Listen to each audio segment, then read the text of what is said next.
Please listen to the following disclaimer closely. I am not a doctor. However, I am a certified personal trainer. The views and expressions given in these videos are for your entertainment purposes only.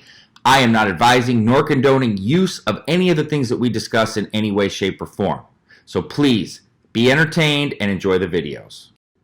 Welcome everyone, Dylan Gemelli here today with a brand new video for you. So today I'm going to talk to you about why I love Anadrol. This could actually probably surprise quite a few of you, knowing that I really don't ever bulk, don't prefer to bulk, have not really ran a ton of bulking cycles in the past, and obviously I don't run anything anymore, and I've covered that before, but Anadrol is literally one of my favorites. One of the best experiences on cycle I've ever had was with Anadrol.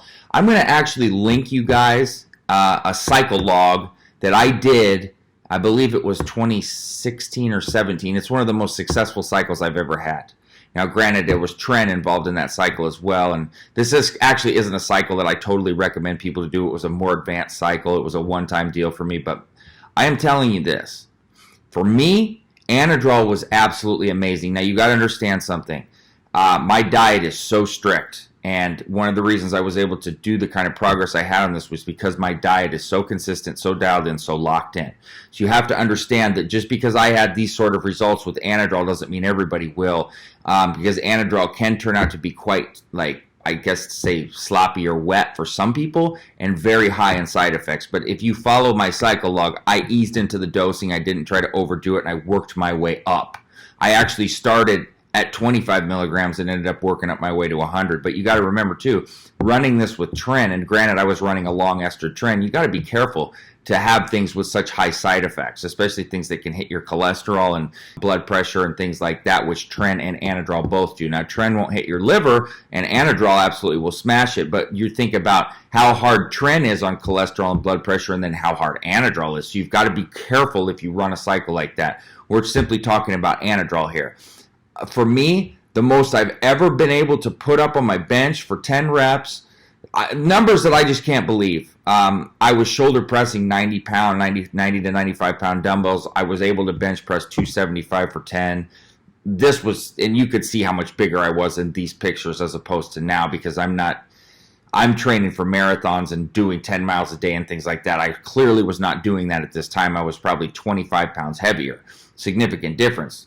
But that was where I wanted to be at that time, and clearly not where I'm at right now, nor do I want to be, and really never want to be where I was at then again. But at that time, for what I wanted, I couldn't have picked a better compound to go with. I didn't get hit so hard with the blood pressure side effects or things like that, but probably due to the amounts of cardio I do in my conditioning. And I was also running cardarine with it as well, which I always run when I run tren. And that helps with blood pressure and cholesterol, along with the, taking your all-in-ones and my DGA Organ ST, which I was doing, and things like that. But easing into Anadrol, letting it work, letting it shine, not trying to overdo it, not trying to run it too high, too long, things like that. You've got to be careful with how you dose it and what you do with it. My experience was great. I stayed pretty dry at that time before I started. I was cut down a lot more, and I had almost 8 abs showing, and then I didn't on cycle. But you could see, if you look at the progressive pictures, my body fat did not go up a lot at all, and I gained, I think it was almost 25 pounds on that cycle in total. Now, granted to you too, when I started, I wasn't at an extremely high weight. If you look at it from where I should have been weight wise starting that, I probably would have only gained maybe 10-15 pounds. But still, that's a lot for any cycle whatsoever to keep it for a long time after, which I did. Until I wanted to cut down. I had surgery too, and that kind of messed some things up. I had a hernia and things like that. And I also wanted to cut back down. But I loved Anadrol. Nothing but a tremendous experience. I kept the side effects for me were not nearly what they are for other people. And like I said, read that log and check it out. But that is why I love Anadrol. So that being said, make sure you subscribe to my channel, youtube.com/Dylan Gemelli. Click that bell. Make sure you get all the notifications, and stay tuned for plenty more to come. Dylan Gemelli signing off.